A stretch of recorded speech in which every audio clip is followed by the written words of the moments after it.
পবিত্র ঈদ উল ফিতর 2025 উপলক্ষে সরকারের বিশেষ সহায়তা কর্মসূচির আওতায় কুড়িগ্রামের রাজারহাট উপজেলার ৩ নং রাজারহাট ইউনিয়ন পরিষদে ভিজিএফ এর চাল বিতরণ করা হয়েছে।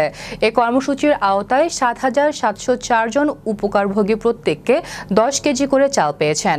ঈদকে সামনে রেখে হতদরিদ্র ও নিম্ন আয়ের মানুষের জন্য বরাদ্দকৃত এই সহায়তা কর্মসূচি স্বচ্ছতার সঙ্গে বাস্তবায়নের জন্য প্রশাসনের তত্ত্বাবধানে বিশেষ ব্যবস্থায় চাল বিতরণ করা হয়।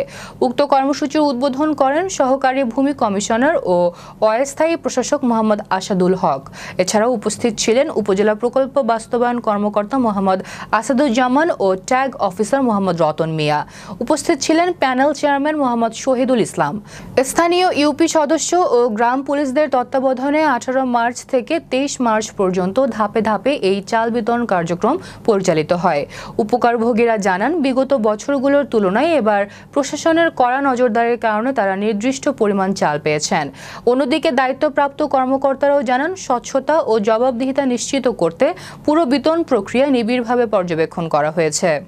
সদস্য ও সচিব এবং গ্রাম পুলিশ সহ আজকে এখানে উপস্থিত আছি। উপস্থিত রয়েছে আমাদের ইউনিয়নের ট্রাক অফিসার এবং ডিএসপি।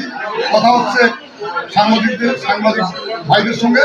সামনে আমাদের ভিজিএফ এর আওতাভুক্ত 10 কেজি করে চাউল যা নিচ্ছেন সেখানকার ভূমিরাও পাশে রয়েছেন। আল্লাহর রহমতে 24 আগস্ট জুলাই পুনরায় দেশ স্বাধীনের পর আমরা এই প্রথম রাজারহাট ইউনিয়ন পরিষদের প্রতি দরিদ্রদের 10 কেজি করে চাউল ভিজিএফের আওতায় ৭৭০৪ জন ব্যক্তি তালিকা করে পাই এবং আমরা সঠিকভাবে মেম্বারদের মাঝে বন্টন করে দেই এবং সঠিকভাবে তালিকা হয়। ইউনো মহোদয় অনুমোদন করেন।